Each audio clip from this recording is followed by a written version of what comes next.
I think you owe it to the story for the character to fit neatly into the story. And so you owe it to the entire cast and crew you're working with to be as close to that entity as possible to serve the story. So if I was playing somebody who I had complete contempt for, had I known them in real life, I would owe it to everyone, the audience in particular, to show you just how nasty this person is. Austin, Chris Cole. thank you so much for being with us today. Yeah. Tell me, how did you get started acting? I think being the class clown has been immeasurably helpful. I think a lot of, I guess you could say, my early training would be the fact that I was just completely incompatible with the school system that I was brought up in, and I was preoccupied by entertaining my classmates a lot more than anything that could have been taught to me. I was far too afraid to jump into theater or acting classes as a kid, and I really desired that, but that I didn't even begin acting until I was 19 years old, truly. It was improv comedy was my entry gate, which I suggest to a lot of actors. That is a fantastic place to, especially for film, improv comedy, I'd say it helped me even more than theater. So I can talk about this for a very long time. Did you find yourself entertaining your family as a very young person? You know, I've been thinking about this thing in particular because my father, I saw how, I'd say some of the greatest joys in our household were just us watching TV together, and some of the broadest expressions that I'd see and emotionality that I'd see out of my family members was when we were particularly watching comedy. I found that the characters that I'm attracted to now are the characters that are reminiscent of the characters my dad would laugh at, or that my brother would repeat the line. You know, if they said a line that was really funny, my brother would repeat it, and I'd go, I'm taking note of that. Like, I'm going to hold on to that. And that cultivated some of my sense of humor, and the roles that I'm attracted to tend to be comedic roles, for sure. Although I think people see me as a dramatic guy. I think some people really are interested in seeing me in that light, but I just see myself as a silly, goofy actor guy. How much of acting is some spiritual force within that just knows how to perform versus kind of that feedback where you're listening and you're observing what people like, what people are responding to, what they're laughing at, and then you kind of collect those and then repeat them? That's a very good question.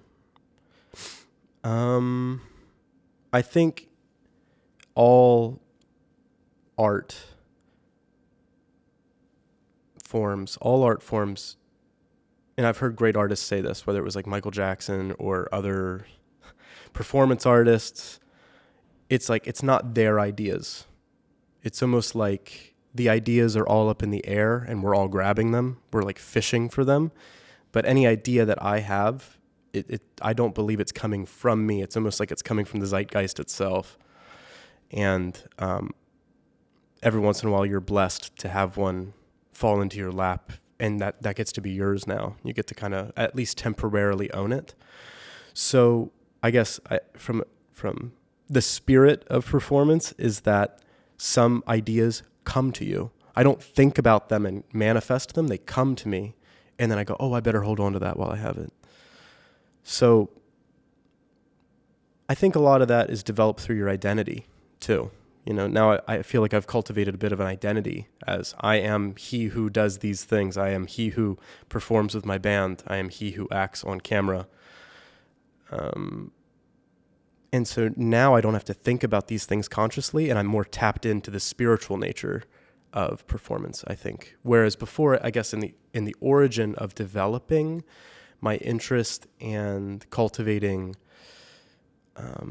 I guess, my techniques early on, it was coming from a place of I want to be seen by my loved ones, by my family, by my friends. And now it's more so about like, let's all take part collaboratively in fishing for these beautiful ideas together. How much of acting for you is considering all these technical skills you've developed, all of these, traits, all the thinking about the role versus really trying to become a character and mentally just making believe that you are that person that the script has written? I can give you an example through a project that we worked on together, Taffy, Rita, and Rattlesnake, which is slated for a premiere in September at what's it, Oaks Cinema in Philadelphia, which I'm very excited about. I've talked about this project a lot with people because I think it's the one time where I've actually taken all the skills that I've collected and all the tools that I've collected over 10 years and put them all into one project. And I actually had the time to do that, and I had the effort and the motivation, and everything had just lined up so well. And I also had in Greg Papa a director who was an actor, and so he understood. He had great empathy for the process by which I was pulling all of this together. So we would talk at great lengths about character and about the story and about kind of the lore of the world, which a lot of times in the non-union world, especially lower budget, you just do not have that luxury. Everybody's just doing what they can with what they have. And, by no fault of anybody's, it's just one of those things. We have limited resources and we got to do what we can. And that's the art of film acting on a lower budget scale, is like, how good can you be with very little? On this project, I was awarded a lot of time in prep and great extensive conversation. And so over months, we talked about each individual beat, each individual scene. And by the time I showed up on set, I knew exactly what I wanted to do. Every scene was inspired by another scene from another movie or another character or another. So I didn't know who my character Taffy was until I explored all of the scenes collectively. I explored his backstory. I explored where he's going, where he's coming from. I didn't know the voice. I didn't know the body mechanics. I didn't know any of that stuff until I had collected all the intel. I'm just collecting intel for months and months and months. I can give you an example of some of the inspirations for the character. It was Mitch Hedberg. He's a Canadian comedian I'm a big fan of. There was a little bit of Tom Petty in there. There was a little bit of SpongeBob, oddly enough, a little bit of Donkey from Shrek. And there was also another character that I had played in the past that my wife wrote this murder mystery where there was a train conductor. I had cultivated this character that was really bizarre. Oh, my goodness. Oh, no. Oh, no. He's a popular guy. So we were getting into SpongeBob and Donkey. So, yeah, there was a train conductor character who I had played. And he talks like this. Hey, how's it going? He had this mustache. And for whatever reason, that mustache brought that voice out. I can't describe how these things come to you. It's just like, this mustache makes me feel like this guy. And so Taffy was a combination of like 10 different people. And then eventually, over time, when those people are all blended together long enough, they become one thing. And so I don't actively think, I never ask myself, when is this character done cooking? You just kind of, they just get done cooking. And then you're like, all right, I know who this person is. And you keep finding things out about them, but you find out things about yourself too. Like as a human being, you explore yourself. And so it's totally okay that the character is never finished. What is it? Hang out with 5 smokers and you'll be the 6th. Yeah. We all pick up the traits of the 10 people closest to us. Yeah. And I think about that with like, if I'm reading books, I try to read books of people who I admire so that I can become more like them. Maybe that is the actor's trait in me. I try to spend time around people who I wish to inherit something from. Like they have traits that I like. I'm like, I admire that this person is really compassionate, and I'd like to be more compassionate, so I'll spend time around those people. What's the toss-up like between a set that has a director that steps you through all of the character nuances and helps prepare you versus you kind of walk onto the set and here's the script and people are just expecting you to act? It's weird because there's no one formula that works. I've seen great performances come from directors who didn't want to talk to the actors. There there's an actor, Vincent D'Onofrio, who was talking about preparing for Edward the Bug in Men in Black, which I think, when I'm thinking of great actor performances, I think of stuff like that, where I'm like the guy who played this silly character in this movie. But I mean, he is a great actor. And he's playing a man whose body has been, I guess you could say, possessed by a cockroach who's worn his skin. Oddly, this is like a family movie of the 90s, but he went into great detail about his walk, and he managed the way that he would walk because he put a big cast on his leg, so he was kind of forced to walk a different way. So that way he's not thinking about walking a certain way. He just created a limitation and then has to persevere over it, creating obstacles for himself. The reason I'm saying all this is because the director did not want to talk to actors at all on his set. He's like, I don't want to talk about acting. I'm not interested in actors. Like, I know that you're great. Just show up and do your thing, and please don't ask me any, like, needy actor questions. Sometimes the side effect of that, provided that they are open to what you're bringing, is that you have total freedom. And so he could make these bold choices, with his voice. He had really bold choices with his voice and his body language that sometimes if the director has a very, very specific image, you're constrained to that specific vision. At the same time, I do think an actor's responsibility ultimately is to serve the story. It's to not necessarily please the director, but it's their vision. And anything that I do that is self-serving and doesn't please and doesn't feed the vision of the director is, it's just that. It's self-serving. And ultimately, I've found over time that anytime I've done something self-serving as an actor, I'll like it in the short term, and then as time goes, I realize it was my ego, and that it actually affected the bottom line in a negative way. So sometimes, I guess to wrap all of that up, the more guidance I have, the closer I can get to the vision. But sometimes the director does not have a cohesive vision and they're open to finding the vision together. Both of those approaches can be effective. Does the term ego death mean anything to you? I could use it. I have, if I'm honest, I have a little bit of an ego issue from time to time where sometimes I'm too confident, sometimes I'm too proud, and the opposite's true too. Sometimes I'm too hard on myself. And so I could definitely, I don't know about killing the ego exactly, but I'd like to have a healthier relationship to it. That's a complex philosophical question, but yeah, I mean, it means something to me in the sense that perhaps if I killed it, I could just be open and play. Although I'd be concerned about the side effects of killing it. I had a friend mention to me this theory that who you truly are is everything outside of your ego. Guess it's a chicken and the egg kind of thing, right?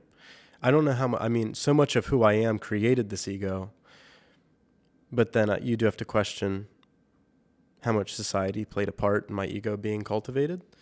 I guess I could do away with that part. It would be nice to be free from expectations that are not directly from my conscience. And I'd like to... It's interesting, I was thinking about this on the drive up. Anytime I've betrayed my conscience, I, in the short term, think I've gotten away with it, but in the medium to long term, those are the things that haunt me the most.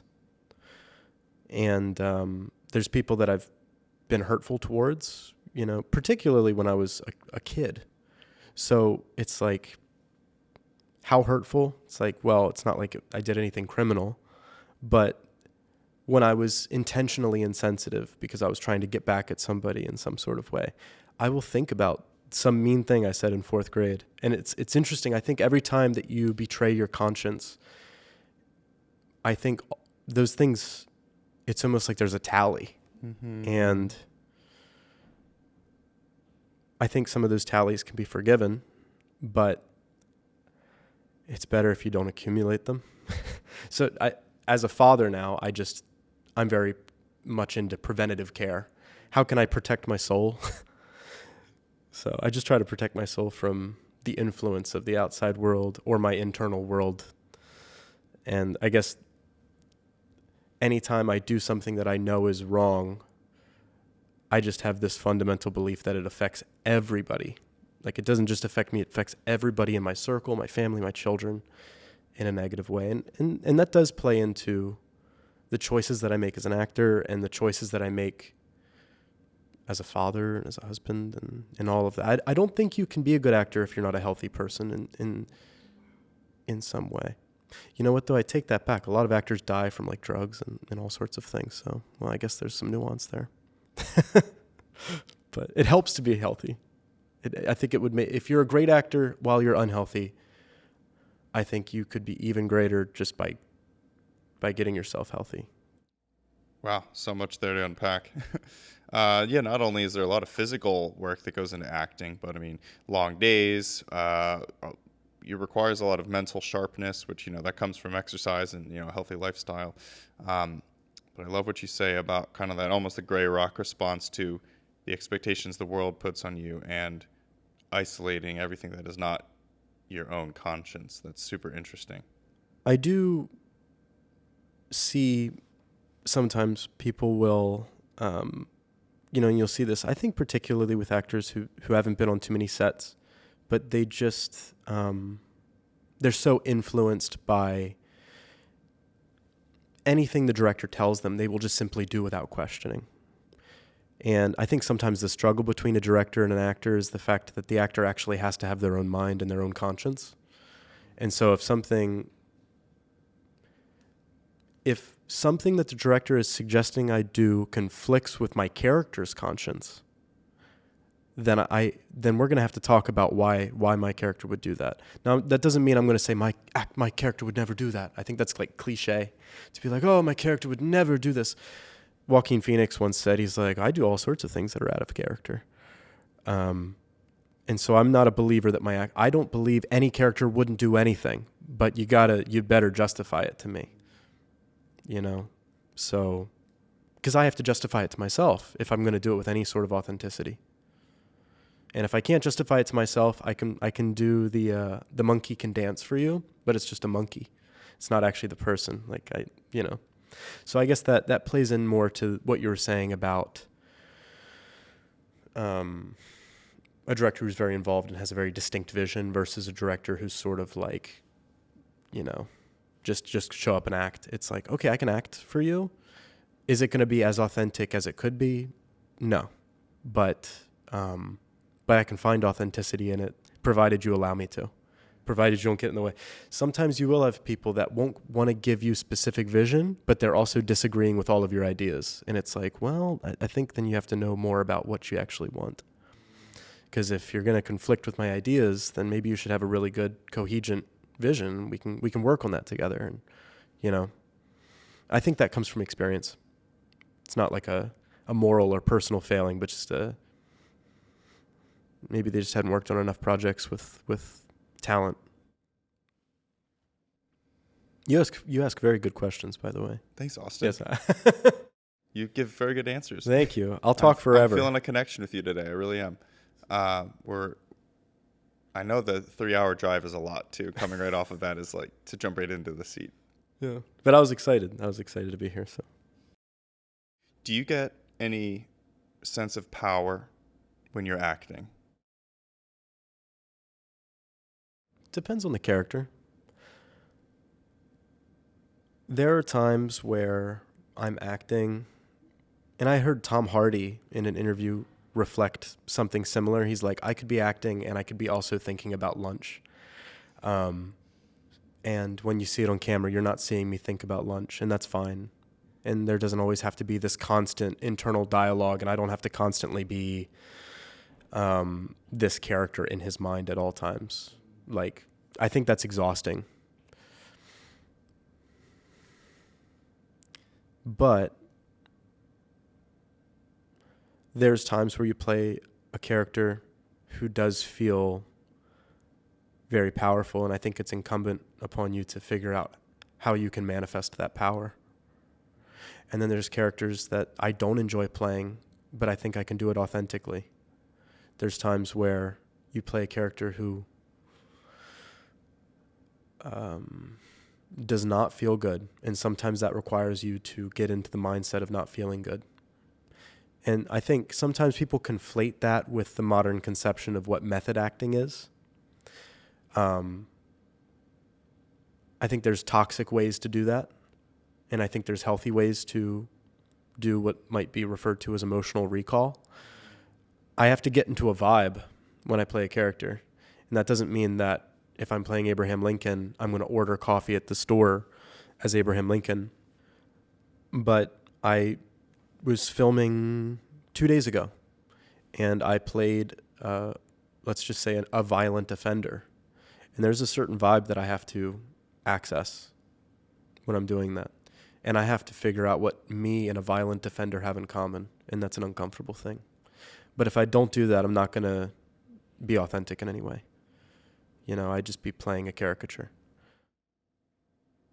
I think it's interesting how often the word authentic has come up in your language today. Being authentic. What are you being authentic to? I'd like to hear more about what authenticity means to you. I think you owe it to the story for the character to fit neatly into the story. And so you owe it to the entire cast and crew you're working with to be as close to that entity as possible to serve the story. So if I was playing somebody who I had complete contempt for, had I known them in real life, I would owe it to everyone, the audience in particular, to show you just how nasty this person is. Because if I don't, that's not, well, then somebody else should, honestly. Because and there's times where I can't authentically play somebody. I mean, I have my limitations. No actor can play every part. That's within the realm of acting. As a person, I'm terrified of forgetting who I am because I've seen people lose themselves. I think if you desire to be a good actor, you have to know yourself well enough so that you can compare yourself to who you're playing. You can figure out what you have in common with them, and you can figure out how you're different. And then you do not have to fake being that person. You can just simply be them for the time being because you are them. And there's plenty that I share in common with you, and I could eventually manifest your essence. When I was a child, actually, I wanted to be an impressionist because I was very impressionable. I was obsessed with getting the voices, and I can't do a lot of them anymore. My voice changed. I had the Michael Jackson problem where I'm no longer in the Jackson 5. I got to rediscover myself. But I was just very impressionable. I could pick up voices very well. I do that with my friends. A lot of my friends, I have impressions of them. If I spend enough time around somebody, I will get an impression of them, whether I want to or not. It just happens. So that's been a skill. I mean, you don't see me doing that. I try not to do. There was one person I used to work with who got very very angry at me because I had a great impression. It was perfect, and it was spot on, and I had no idea that could be offensive. I had no idea because and I found myself doing it subconsciously. It wasn't something, so I would accidentally do impressions of him while we were talking. It was bad because I would be talking in a story with him. He would say something, and I would be like, well, that's weird because yesterday you'd be like, oh, and I would do my impression of him. And one day he had a big reaction to it. It surprised me because I didn't even know I was doing it. This has been an asset as an actor because I think what it is that I'm tapping into an element of whoever I'm around. And so if I read the content of a script enough times, I just kind of become more like the person that I'm reading. Outside of acting for a minute, Mm-hmm. How do you think this impressionistic reflecting the energy a person is giving you back to them, how has that served you just as a businessman in the real world? I can say honestly, I don't think it's necessarily that I'm good at what I do as an actor any more than any other actor I know. But I do think that my ability to bend my personality to make people feel comfortable, provided I desire for them to feel comfortable, has been an enormous asset. Because I think it comes at a cost. So authenticity, you were talking about authenticity, why that's such a deep value to me. The cost is that sometimes it causes me, I would say when I was younger, it caused me to become inauthentic because I would be whoever you needed me to be. I think as I've matured, I've fostered this trait into, I will still bend my personality to try to make you feel comfortable up until a certain limit. So for instance, I've heard a lot of people suggest to me that they have connections. But if I don't like the fact that they're being braggadocious about these hypothetical connections that I have no evidence of, it's a big turnoff. And because I've just been around the block enough to know that that's not how connections work. And I'm interested in connecting. Like I'm not interested in connections. I'm interested in the people I'm talking to. And that gets you so much further. So this person says that they have a connection for me. I'd be like, well, so now I'm supposed to magically like you. Because if I might like you, but now was there like a linchpin? So like if it turns out that we don't get along as well, do I lose my connections? Like I don't want to be tied to anybody for any other reason than the fact that I just enjoy their company. Can you draw a line for me real quick between what you're talking about how you find that you have a skill in understanding people's energy and reflecting that to them, and then having this insight and being able to detect people's intentions and if they are transactionally saying something to you to gain or win you? Connect those two things for me. I really like what you just said there, but I got a little lost. What was the first part? Connecting which parts again? We were talking about how you have this knack for making people feel a certain way by reflecting a certain energy. Mm-hmm. And then you jumped into telling me how you can detect a person's intentions. Wow. And so somebody has connections for you, they're bragging, and you're able to kind of almost make some very efficient snap judgment calls on like, this person doesn't, I don't feel like I'm going to vibe with this. Connect those two. Yeah, that's very interesting. Okay, that's a very good question. I can't read anyone's mind, but people are pretty predictable. And I like people enough that I spend a lot of time around people, and I trust my judgment about people.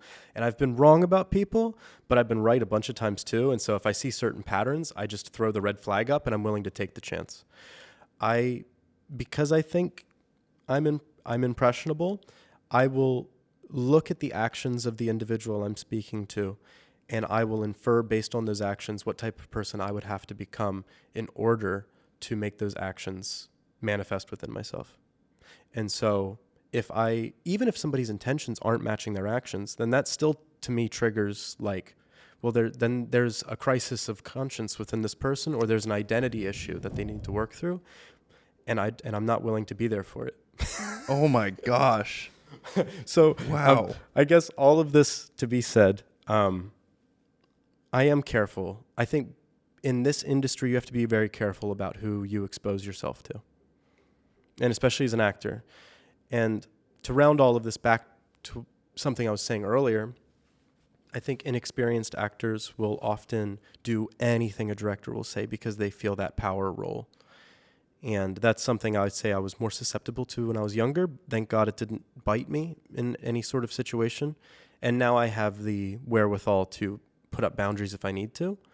But a lot of people fall prey to that. And so I think, oddly, as an actor, you have to have very good judgment, and you also have to be non-judgmental about the characters that you're portraying. There's a really weird, interesting combination of traits that you have to have in order to do this type of work, where you have to be incredibly open and then also have very strong boundaries. I don't know why all actors don't have like severe psychosis.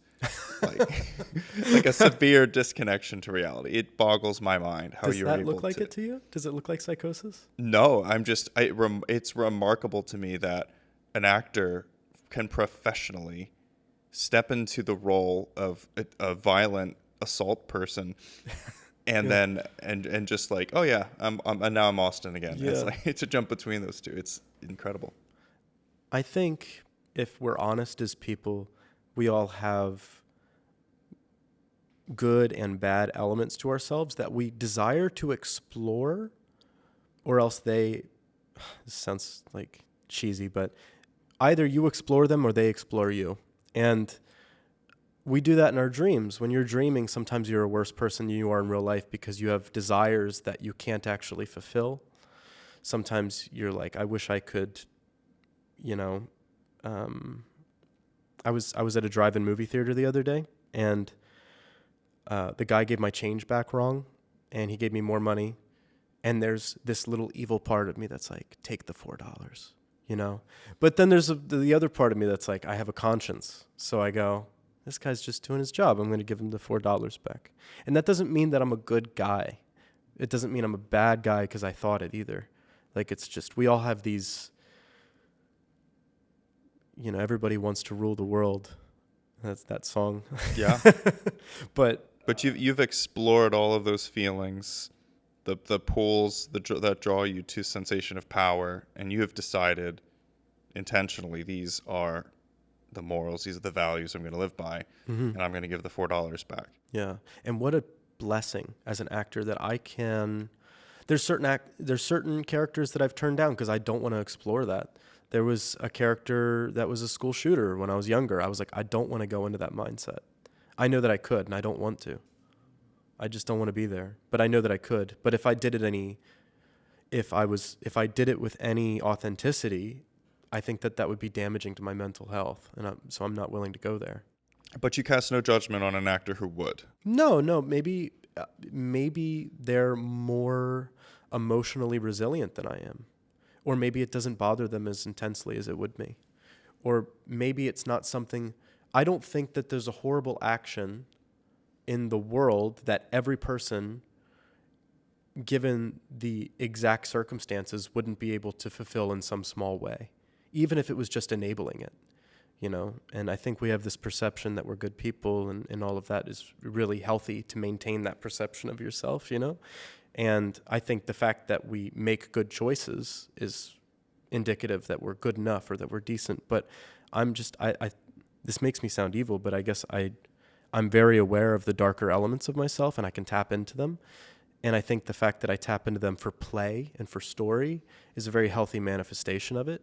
But I can also tap into the healthy, happy parts, and the fact that I'm a father, and the fact that I have children, and the nuances of being a parent, and the feeling of, did I disappoint my parents, or the feeling of being disappointed in your own children. Like, I can tap into all of those things. That's not hard for me. The hard part is, what do I do with my emotions after I've tapped into those things? So I've become more selective as time has gone along. We touched on this a little bit, but how do you pull off originality when you are sourcing? And what it seems to me is that you're very self-aware of everything you are sourcing this character from. How do you compose an original character? All things that are original are simply combinations of pre-established ideas and themes. And so I would say, if you desire to be original in the modern day, go back as far as you can so that everyone forgets the source.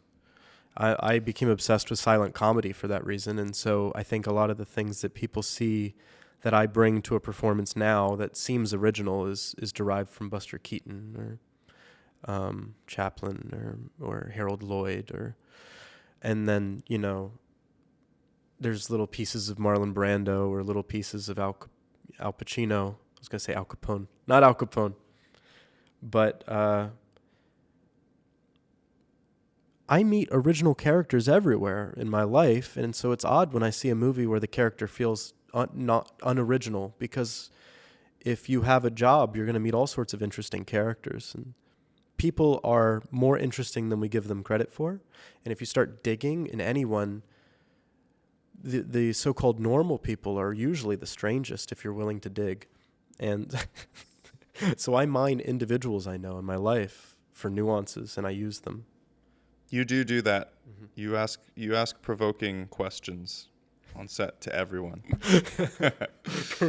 I can't help it. It's almost, I forget that could be an offensive thing, I think. So I have to be careful with that. I think as I've matured, I've learned how not to ask questions that are too invasive. Because I don't wish to make people feel as though I'm analyzing them as deeply as but I often am analyzing. I can't help, but I'm fascinated by people. It comes from a place of love, truly, just for love of the experience of socialization. And it's interesting to me. I mean, this has always been an interest of mine. People are getting along for the most part. That blows my mind. Even whenever there's no adult standing around telling us to get along, it fascinates me that people all seem to agree that things would be better if we got along. And in most rooms, that's the case, unless people are in dire straits or they need something that they're not getting fulfilled. And so that's just fascinating to me. And so there's all sorts of idiosyncrasies where I see people their nature to be selfish will pop up, and the rest of the room will poke back at them, and they go, okay, and they'll suppress that little piece of themselves. And those are the nuances I like just these character traits, these quirks, and the fact that we're all working together to make the room a livable room to be in together. So yes, I'm mining constantly, but I don't ever want people to think that like I'm making snap judgments about who they are as an individual. I just like the pieces of them. That's an interesting element of their personality. I feel like I unlocked a certain aspect of empathy when I discovered what isolation can do to a person. And being by yourself for a really long time, too long, is not a good thing. The castle is not a good place to be, because you might do something a little selfish or slightly antisocial, and the world will poke back at you, and you'll read it you'll overreact completely to that reaction. So I might see somebody overreacting to something like that, and I'll be like, wow, like, oof, that person is struck. But now I'm like, oh, isolated. Like I'm almost able to see and empathize with that a bit more. Yeah, we train each other to be tolerable. And so when you're really social, when you spend a lot of time around people, I mean, that's what I love about a film set. We're all learning together. Like, we're all learning how to... I love the art of filmmaking partially because we're all hanging out together for a discrete period of time, and we're all going to try to work on one thing together. Ultimately, it's this one thing is being made, and we're all doing it together, and we're all kind of forcing each other to move in the same direction. And whenever we all have intent. As an actor, I have little things that I want to add because I think it'd be funny. It's usually because I find it funny. And sometimes that detracts from the vision of the group. And they need to snap back at me and go, nah, we're not doing that, you know? And then sometimes they need to listen to me, and vice versa. Maybe you have an idea for a beautiful shot, and I'm sure that happens all the time. You're like, this is the shot we could do, or or we could do this shot. I'm sure you feel that temptation. I feel that temptation. I'm not even the camera guy. I'm like, what if the shot was over here? Does it serve the story? And that's ultimately, we're all working together to serve the story. But we can't help but be like, but man, that'd be really great if we did this thing. And this is my equitable nature. I'm like, so long as I can get one take where I go crazy, give it to me. Just give me that one take. You don't have to use it in the cut. Just let me get it out of my soul, and then I can let it go. And people that you work with routinely, they know that. You know, you can communicate. You're like, I have this need. Just let me get this crazy take out. Maybe in the edit, you'll find that it's useful. Just let me get it out. And, if we have enough time, then you can do stuff like that. I love it. I've been trying to stockpile questions because you have so many interesting things to say, but then I slowly forget the last one. So I got to get it. My ADHD's rubbing off on you, I think. I'll always remember our first conversation. It was on Cold, back up in northern Pennsylvania, and we talked about sobriety. I think you were boom mopping. That was our first conversation. I was like, wow, this guy's cool. Like right away, just no breaks, getting deep into sobriety. We just had a real big conversation on it at our first time. Did you suffer as a young person? Not at anyone's hand. Thank God. But I think whether it's genes or whatever, I think I'm biologically tilted towards negative emotions, anxiety and depressive feelings, and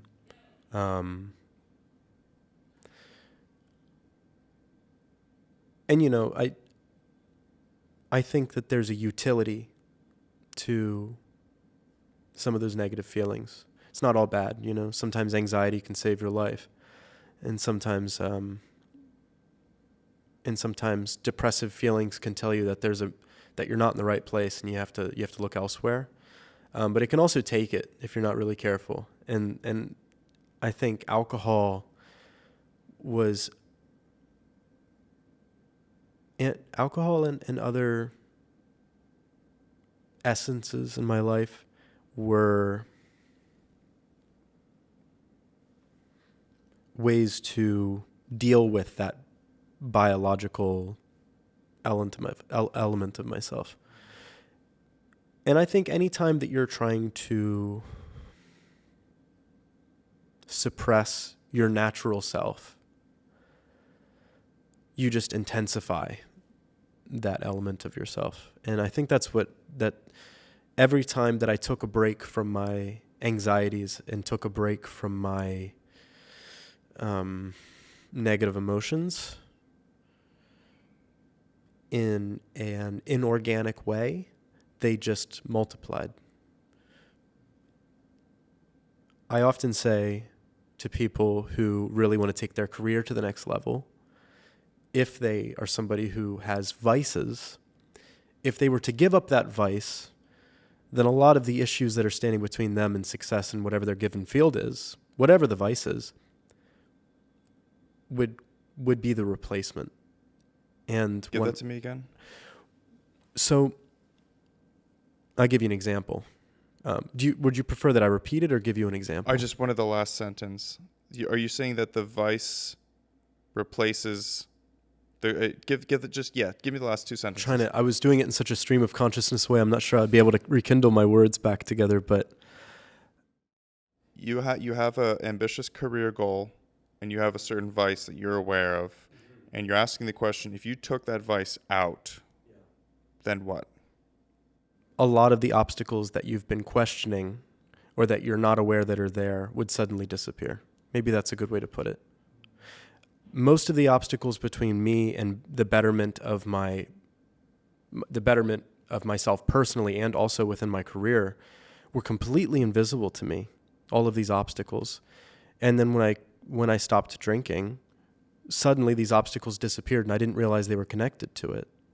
You know, I guess the biggest thing is just that you have so much more time on your hands when you're not hungover, and you have so much more cognitive ability when you're not impairing your cognitive ability.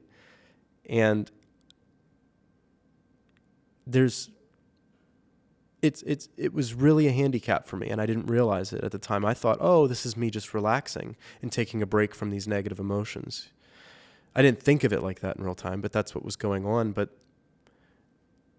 it took time and energy and money away from me. And if you want to invest in a career, you need time, energy, and money. So I don't know how I expected. I was like, why am I at a dead end? And it's like, well, maybe the most important resources I'm draining. Oh, when I went sober for a year, I ran the numbers. I think it was like $2,200 for the year, like $2,500. I was approximately the same, yeah. Yeah, it was right around there. And I loved it, except whenever I wasn't doing it. Yeah.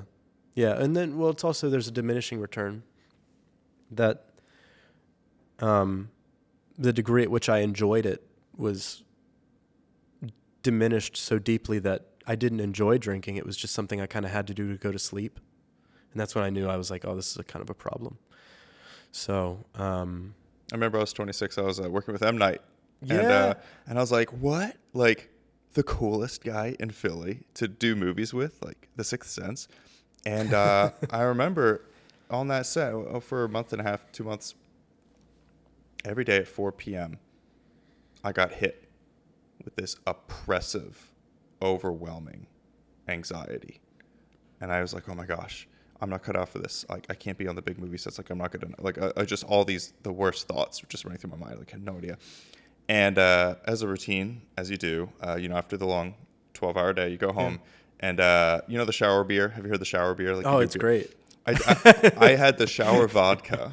Oh, so I Lord. shower and ice and like 2 or 3 shots of vodka. And I was like, it's just what people do, in the industry.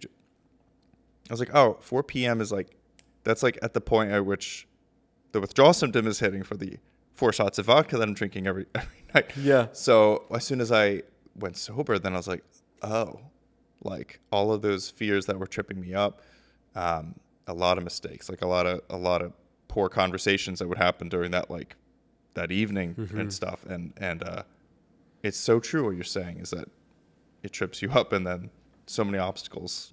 I started to realize the only time I ever did anything that I regretted, it was when I was drinking. And I was like, in my day-to-day life, I'm not making these regrettable choices. Like, I can make a mistake now and stand by it and be like, all right, but I chose that. Like, or I can apologize for it. But I know that at least I was in my right mind.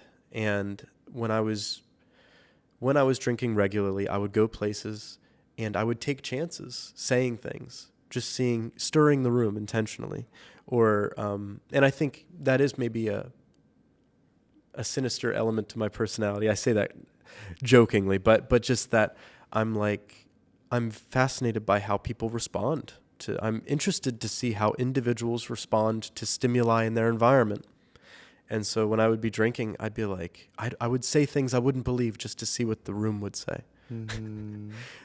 Well, it's taken this. I'm sorry. Go ahead. No, it's taken this innate, amazing skill that you have at like adding penetrative questions to your dialogue to learn about people, so that you can serve them by entertaining them or by listening to them. Yeah. And then it's adding the sinister element of, it's like, okay, what can I get? Like, what's this? How powerful can I feel in this moment by making somebody feel a certain way? Yeah, I mean, I guess I shouldn't admit these things, but I'm just being honest about, I think everyone becomes a worse person whenever they're intoxicating themselves. I don't see people become better. Maybe people become, you see that person. It's the same person who's hugging everybody at the beginning of the night that's lashing out and flashing their arms and trying to, and thrashing out. I mean, it's those same people. Generally, and so I guess I'm afraid to go too deep into the weeds into this. Typically, I don't want to make generalizations, but I mean, And everyone metabolizes alcohol differently. Everybody's biology is different. So, yeah. I mean, an Asian person can drink alcohol and their face will go straight like red flush. Interesting. Because the way that there's a vitamin deficiency that metabolizes alcohol, and then some people can drink alcohol and they will get an actual euphoric rush that is similar to a heroin high. The feeling of getting drunk is very addictive to them. Yeah, very stimulating. Yeah, and I think I was one of those people that I'd get very stimulated. And then as stimulated as I got is as miserable as I would feel afterwards. And so, yeah, it was a dangerous thing for me to be doing. So I've definitely, and now I will say, after all of this conversation, that I have dabbled in recent with a little bit of alcohol to see if I'm capable of managing it. And I'm finding out quickly, like, I'm not. I don't think so I'm afraid I might be one of those people that just shouldn't. So I'd say I've been very carefully experimenting and drinking like even less than your average person probably does. I have watched you have your Guinness in November, your first Guinness in 2 years, I think. Yeah. Was it a mistake? I don't know that it's a mistake, but I'm experimenting with myself in a very, I would say, hopefully safe way. But I'm starting to realize like maybe that is playing with fire, and so I don't want to. So recently I've been creating more of a distance there. But yeah, I was sober completely for 2 years. And my career and everything benefited from it enormously. I definitely suggest it. Even if it was temporary for somebody, I would suggest it. I assign myself 10 drinks a year. I have a little dollar store calendar that I buy every year. It's the day. And I usually don't use them all. Yeah. Since 2023 when I started this, I usually don't use them all. But if my brother-in-law has a bachelor party and we're on the boat and we're all doing a shot of Jack, count me in. It's a rare and appropriate treat. Yeah. For me, it feels less of like, oh, I can't drink alcohol. I can't do that. And more of like, no, I can drink alcohol, but I'm only going to drink. I'm giving myself power over. Yeah. It's almost, you almost have to be your own parent with these kinds of things. And I think I might be one of those people that should probably just stay away. So I've been dealing with that myself, where I'm going through and taking stock of my emotions. And whenever I do something, if I had a drink, I question deeply the next day if that improved the day or not in any meaningful way. Because sometimes I think, is so subtle how it negatively affects you. Sometimes, at least in my case, it was very subtle, and that was the danger of it, because I'd subtly find myself over the course of 6 months, subtly things would just get worse and worse and worse and worse, and I wouldn't really take stock of it until it got bad enough. Now, fortunately, I wasn't somebody that was particularly mean to people when I drank, or I wasn't, driving cars and getting into trouble. But was I as thoughtful as I could be? No, or as the things that I value, I wasn't operating optimally. So it's interesting how earlier in our conversation you talked about kind of the tally marks. And it's like you're almost transactionalizing how people treat each other, which some people, I don't like I don't like how that feels, But I really do agree with it lately. And almost like playing the selfish game for a second, asking myself, what does that do for you? That's the question that I've been asking about. What does that do? Okay, so somebody flips me off in traffic, and I just want to go off on them. Yeah. Or I'm on set and somebody jabs me. How do I respond? Like, what does that do for you? I applied that to alcohol. What does that do for me? My 5th core value is inspire peace. Basically, people don't remember what you say or do, but how you make them feel. Yeah. So for me, these questions, you asking yourself the next day, did that make my life better or not? I kind of ask the similar questions, like, what did that do for me? Yeah. Well, sometimes there is that moment that you feel a little bit better. Sometimes that is better. It's like, but I don't think nothing good ever comes from getting back at someone. You can go over them or around them, but anytime you go through them, there's going to be a cost. Always let them have the last word. Yeah, well, and I think also now I'm finally at this stage in my life, like I'm married. Like I either negotiate with people or stop talking. If it's not working, negotiate or stop talking. If they're not willing to negotiate, I'll talk to somebody else. There's always somebody else, Now, I'm not saying that in my marriage. You always have to negotiate in that sense. And I'm always negotiating because she's willing to negotiate, But if she was somebody who was unnegotiable, then I would stop talking. Well, I mean, and obviously there's sometimes where I just have to lose, and that's fine. And that's okay, And that's okay. And that's okay. Sometimes there's something I want, and because I love someone, I have to sacrifice it. And then there's things that you should never sacrifice.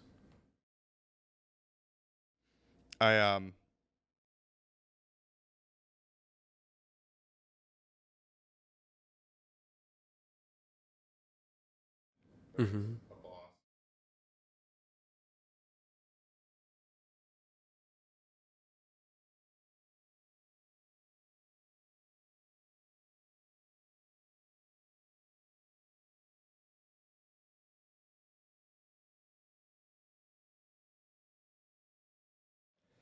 Yeah.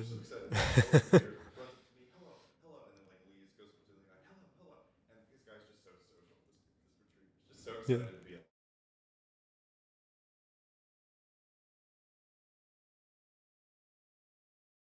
Oh.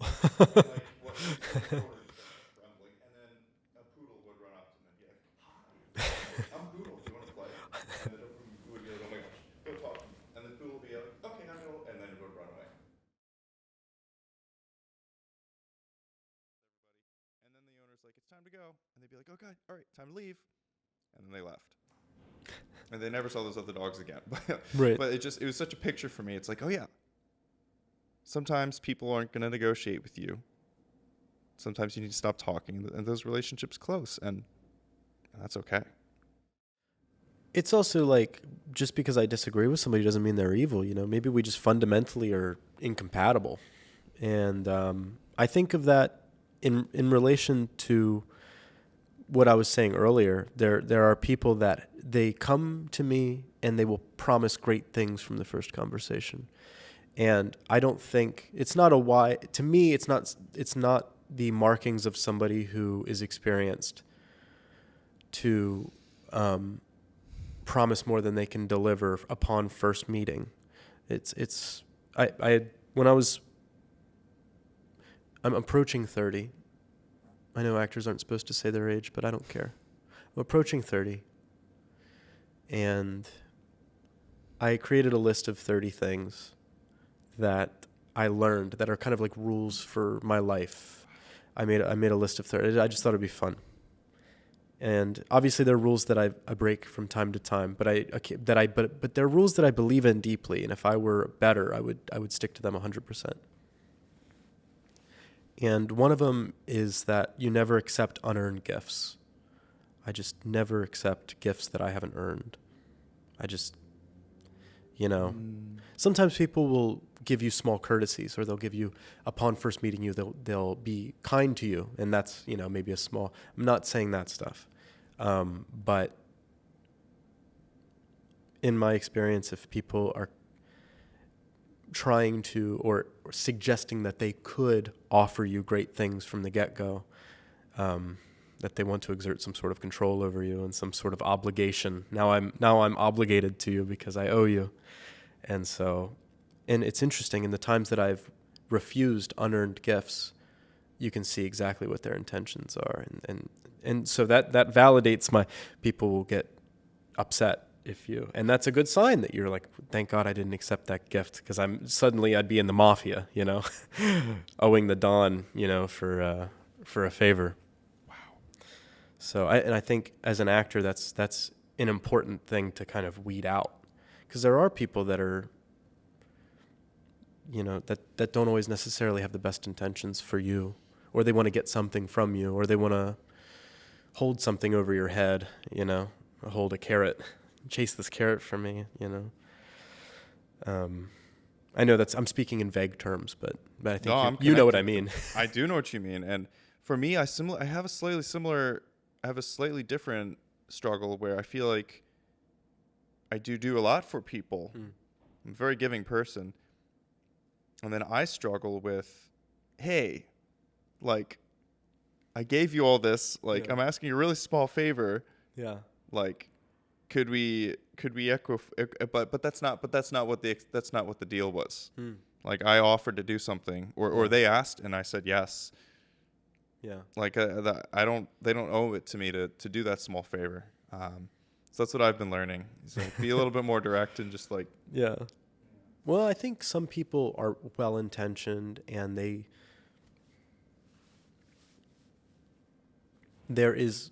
I think in any healthy relationship, we're both giving each other something. Whether it's time or energy or something tangible, there should be an exchange. I think relationships, virtually by definition, are reciprocal. And they don't have to be transactional exactly, but there was a guy when I was in school, and I borrowed $20 from him when he was like 14.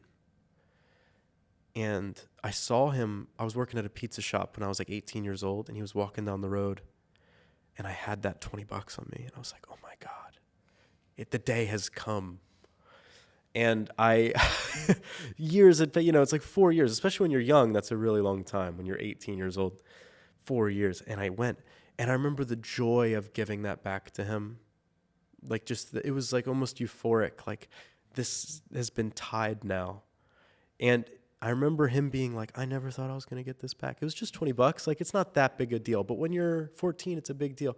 And I never intended to keep it to myself. It was just something that I forgot about his generosity. And all of a sudden I remembered it. And I think most decent people feel great being able to be reciprocal with you and give back whenever they feel like there's inequities within the relationship. You know, and that's a sign of a healthy relationship is it's never going to be 50-50, but like they say, you know, we both have to be putting in 100.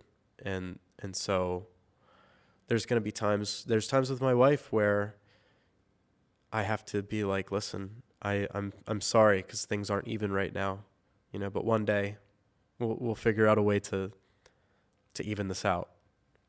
And it's probably going to be like that guy walking down the street where I'm like, I got the $20 at the right time. I could finally pay this forward. Sometimes that's just the nature of the relationship and how deep it is that it may be delayed, but it has to be reconciled. Well, that perfectly segues into my last question for you today. In an industry that uses people so much and in which relationships can be so short, what does loyalty mean to you?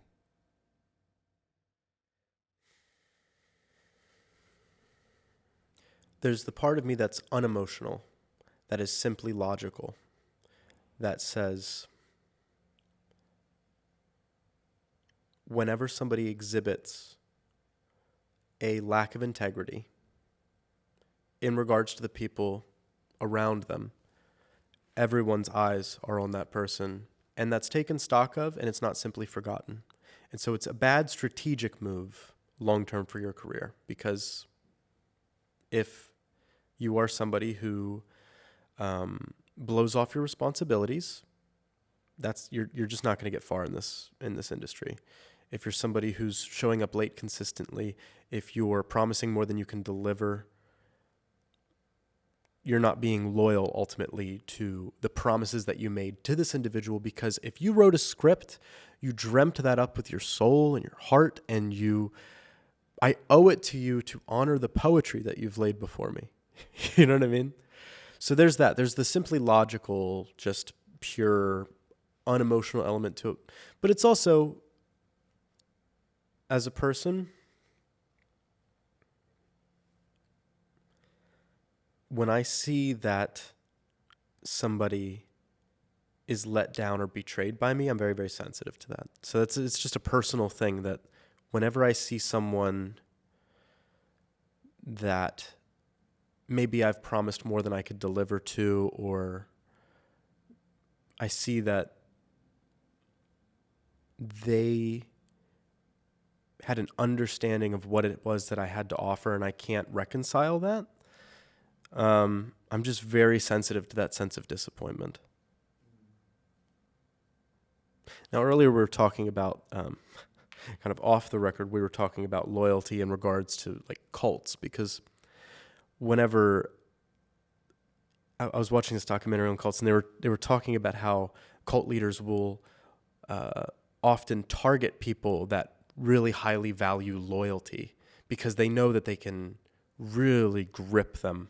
And what, are you not loyal to the cause? Are you somebody who doesn't believe? Are you not somebody who has faith in our cause and in what we're trying to accomplish? And so they will utilize the loyalty of people to manipulate them. So you have to be careful with who you're loyal to.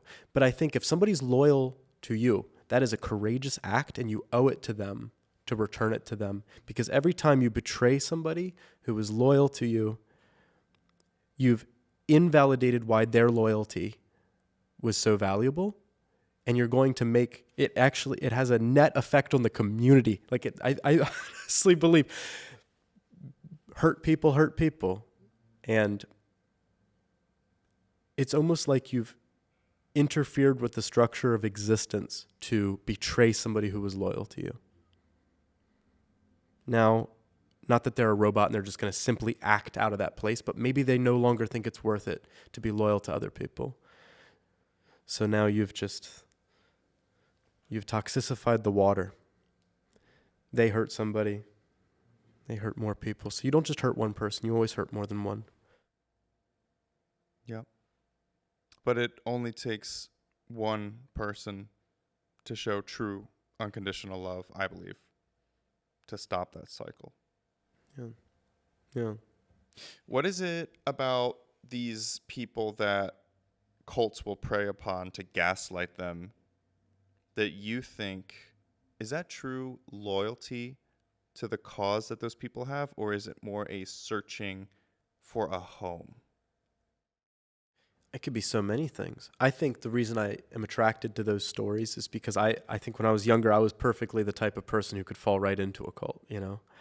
Like, I just really wanted a place to belong. And fortunately, I think I didn't choose acting. It's cliche, but it chose me. There were so many other things that I was doing. I was trying to do stand-up comedy for a while. I still play in a band, but that was the main thing for a while.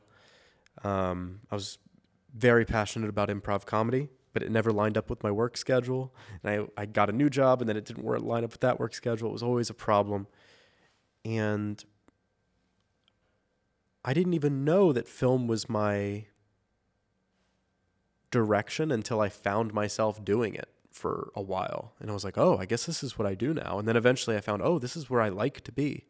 And I don't really feel like doing those other things anymore. And I like the people. And now I have friends, and now I have a community. And we've been so blessed. I mean, you've seen, like, the community we have in Pennsylvania is insane. I've talked to actors from other areas, and whenever they work with us, they're always kind of blown away. I don't know if you've noticed that, but I'm sure people have said that to you too. Like, wow, you guys have a really great community here. We have people that we work with routinely. And not to say it's perfect ever, or even that people, you know, sometimes people get frustrated with one another, but like, we're all willing to put it in together, and like, we're all chasing that final product. And we're doing it because we all, not only do we love the pursuit of that final product, but we're trying to choose projects that we believe in. And if there was a project that conflicted with my conscience or your conscience, you probably wouldn't do it. Or if you did do it, you'd be like, the whole time you'd be gritting your teeth, not enjoying it. Or you would probably regret it years and years later. You go, I probably shouldn't have done that one. If you were supporting something you didn't support. And so I think if you're loyal to people in your community and you honor them, you know, you don't hear me talking negatively about individuals in our community. And that doesn't mean that I haven't had negative interactions. I had Jamie Root on our podcast, and we had such a great conversation about this. Talking negatively about people does nothing for you. Does absolutely nothing. People will ruin their own careers. People will ruin their own lives. I don't need to interfere with that. And I don't want people to ruin their careers. I just want them to do a better job. Well, I think what we do is important. Maybe it's not, but it feels like it is. And what if we made something that changed people in a positive way? And whenever we make a film, I always hope that it rubs off on somebody in some sort of positive way. And I'd like that there's talented people that do good work. That's all I want. I just want everyone to do good work and for us to all high five and be happy. I'm simple like that. Thank God I'm simple like that. I just want people to be happy. And that's where you belong. Yeah. Yeah, so I think I've found my place, you know, and I'm not in a cult. Some people, I guess you could make the argument that film, it has some cultish tendencies, but it rotates members. Yeah, it's always changing. It doesn't intentionally separate you from your family. It only unintentionally separates you. Only on accident does it separate you from your family and loved ones. Oh yeah, 18-hour days and yeah.